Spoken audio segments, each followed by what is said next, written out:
Сбербанк жакшыбы же Тиньковпу? Урматтуу мекендештер, акыркы убактардагы Россияга болгон санкциялардан улам биздин мекендештерде өз өлкөсүндө акча которуу аябай кыйындашты. Мисалга алсак, Золотая корона, Юнистрим, Контакт приложенияларынан акча которуу аябай татаал болуп калды. Ошол эле учурда биздин мекендештер аябай көп колдонгон Сбербанк жана Тинькофф банк катары өзүнүн услугаларын сунуштап жатат акча которуу боюнча. Биздин мекендештерге кайсы банк колдонуп пайдалуу жөнүндө ушул видеону даярдадык. Ушул видеонун аягына чейин көрсөңүз, кайсы банк сиз үчүн колдонууга пайдалуу экенин билесиз. Андыктан биз менен видеонун аягына чейин бирге болуңуз, комментарий жазыңыз, лайк басыңыз жана видеону башкалар менен бөлүшүп коюңуз. Алгач эле банк картасын алганыңыздан кийин биринчи сизге ошол кызмат көрсөтүү акысын банктар өзүнө алат. Мисалы үчүн Сбербанкта кандай кызмат көрсөтүү акысын алат? Сбербанкта 1200 тегерегинде рубль алат 1 жылга. Ал эми Тинькоффто болсо, бул пайыз алынбайт, акча алынбайт. Тинькоффто колдонуу сиз үчүн бекер болот. Бул ушул эки банк картаны салыштыруудагы биринчи кызмат көрсөтүү жолу. Ал эми акча которуулар лимити боюнча Сбербанкта айына Сбербанк картасына өзүнүн картага которуу 50 000 рубльга чейин. 50 000 рубль өткөндөн кийин сиз комиссия төлөй баштайсыз. Ушул эле услуга Тинькоффко которуу чексиз десек болот, 1 000 000 рубльга чейин. Ал эми Сбербанктан башка банк карталарына акча которуу үчүн СПБ кызматы аркылуу 100 000 рубльга чейин акысыз бир айга. Эгер 100 000 рубльдан ашкан болсоңуз, анда пайыз төлөп баштайсыз. Тинькоффто болсо, ушул эле СПБ аркылуу 1 000 000 рубльга чейин чексиз акча которуу берсеңиз болот. Кыргызстанга акча которуулар боюнча ушул эки банктын кызматтарын салыштырсак. Мисалы үчүн, сиз эгер Сбербанктан Кыргызстанга картадан картага которо турган болсоңуз, анда пайызсыз болот, бирок курс өтө төмөн болот. Ал эми сиз Сбербанктан азыр жакында эле ачылган кызмат боюнча адамдын аты, фамилиясына жөнөтө турган болсоңуз, анда сизден жөнөткөн акчаңыздан 1,5% услуга алат. Ал эми Тинькоффто болсо бир эле кызмат бар, бул Swift деген кызмат аркылуу Кыргызстанга которсок болот. Жөн эле картага которобуз же эсепке которобуз, банк эсебине. Бул жерде Тинькофф айтып жатат 0% деп комиссиясыз.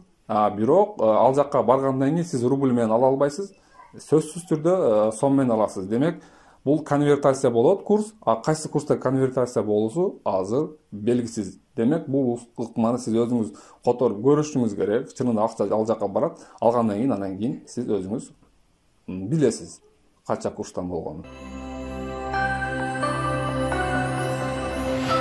Кэшбэк боюнча салыштыра турган болсок, кэшбэк бул сиздин продукттардан акча коротуп алганыңыздан продукттарды сизге банк кайра эсебиңизге бал которот же акча которот.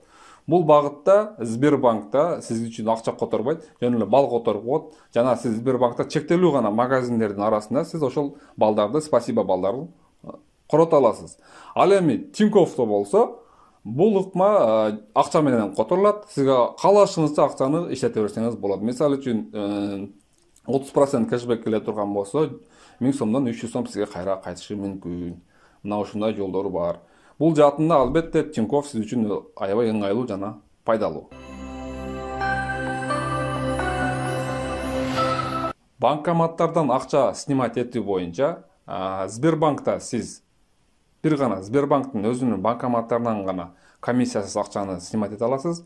Ал эми Тинькоффтон болсо, бир гана Тинькофф банкоматтарынан эмес, башка банктардын банкоматтарынан деле сиз аны 100 000ге чейин пайызсыз айына снимать этип алсаңыз болот.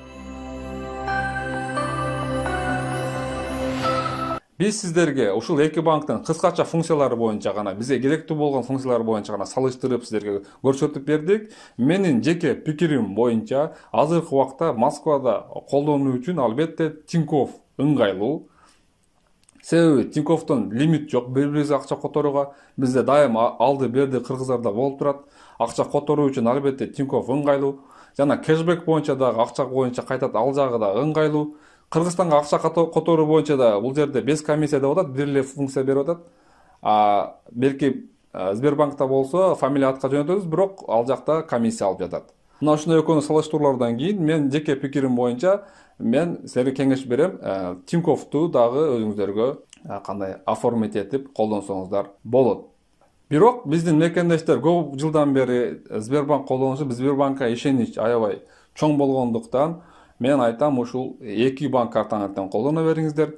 Мен өзүм дагы ошол эки банк картаны колдоном. Сбербанкта да, Тиньковто дагы. Сбербанк зарплатный, а берки Тиньковко продукта покупка кылганда Тиньковту колдоном. Тинькофф дагы аябай ыңгайлуу. Эгерде Тинькофф картасын өзүңүзгө оформить этем десеңиз, мен описанияда жана комментарийде ссылка калтырам. Ошол ссылка аркылуу кирип Тинькоффту өзүңүзгө көчүрүп алсаңыздар болот. Кийинки видеолорубузда Тинькофф боюнча да кеңири маалыматтарды беребиз. Мисалга ал жакта арзан авиабилеттерди алса да болот. Ал жөнүндө да видео чыгарабыз. Жана сиз кайсыл банк картаны колдоносуз, кайсыл банк карта сиз үчүн ыңгайлуу, ошол жөнүндө дагы комментарийге калтырыңыздар. Көңүл бурганыңыздарга рахмат. Кийинки видеодо көрүшкөнчө.